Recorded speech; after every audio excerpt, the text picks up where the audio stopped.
Coming together and holding together federation का मतलब है क्या? जैसे कि हमारी इंडिया है, सारे स्टेट्स मिलके गवर्नमेंट बनाए हैं, मतलब सारे स्टेट्स मिलके एक कंट्री बना रहे हैं, और वो हो गया होल्डिंग टुगेदर। मतलब वो अब अलग नहीं हो सकते, और कमिंग टुगेदर वाले अलग हो सकते हैं टाइप। तो कमिंग टुगेदर का फेडरेशन का एग्जाम्पल है यूएसए, ऑस्ट्रेलिया, यूएसए। इसमें कमिंग टुगेदर फेडरेशन मतलब गवर्नमेंट कैसे बनी है? इंडिपेंडेंट इज स्टेट्स वॉलेंट्री मतलब अपनी इच्छा से come together to form a bigger federation, मतलब एक बिग फेडरेशन बनाने के लिए स्टेट्स एक इकट्ठा हुए हैं कि सारे छोटे छोटे हिस्से मिलकर एक बड़ा हिस्सा बना लिया उन्होंने, मतलब सारे स्टेट से मिलकर एक कंट्री बना ली। जैसे कि यूएसए है, यूनाइटेड स्टेट्स ऑफ अमेरिका, इसीलिए है वो यूनाइटेड स्टेट्स, क्योंकि सारे स्टेट यूनाइटेड हुए हैं, तो इसे कहते हैं coming together federation. Independent state थे, अपनी इच्छा से इकट्ठे हो गए। Independent states decided to unite, these states agree to share some of their power with central government. देखो, अगर एक कंट्री उन्होंने बनाई है, एक फेडरेशन उन्होंने बनाई है, तो इसका मतलब सेंटर को कुछ पावर देनी पड़ेगी। तो ये स्टेट इस चीज़ पे एग्री हुए कि ये पावर तुम्हारे पास है फॉर कॉमन बेनिफिट, जैसे कि सिक्योरिटी है, इकोनॉमिक ग्रोथ है, यूनिटी है। अब सिक्योरिटी, अगर हर एक स्टेट अपनी एक सिक्योरिटी रखेगा तो दिक्कत होगी, तो ये इशू दे दिया फेडरेशन को, सारे स्टेट से मिलके कि एक एक ही सिक्योरिटी फोर्स बना लेंगे जो सबके काम आएगी। तो power of centre is limited.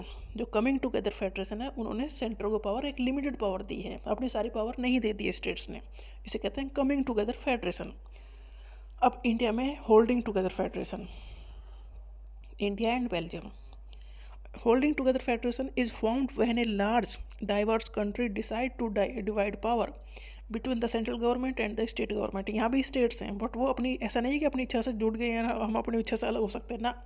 States हैं, बट यहाँ सेंटर स्ट्रॉन्ग है, जो सेंटर उन्हें पावर देता है कि तुम स्टेट में अपने अपने हिसाब से काम करो, बट सुप्रीमेसी चलेगी सेंट्रल गवर्नमेंट की।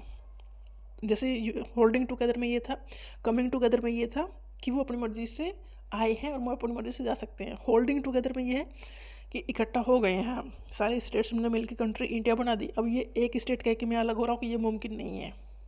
तो holding together federation is formed when a large diverse country decide to divide power between the central government and the state governments to maintain unity and manage diversity। यहाँ ऊपर से नीचे आ रहा है, central government के पास power है, वो power state government को दे रहा है कि इस डाइवर्सिटी और यूनिटी बनी रहे। ऐसी गवर्नमेंट इंडिया और बेल्जियम में है।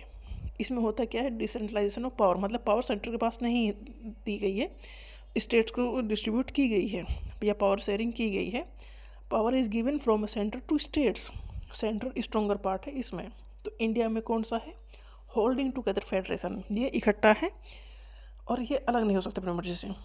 और यूएसए में है कमिंग टुगेदर फेडरेशन, उन्होंने सब छोटे छोटे स्टेट से मिलके एक यूनाइटेड स्टेट्स बनाया है, यूनाइटेड स्टेट्स ऑफ अमेरिका। तो वो अलग हो सकते हैं। तो कमिंग टुगेदर फेडरेशन यूएसए में है और होल्डिंग टुगेदर फेडरेशन इंडिया में है।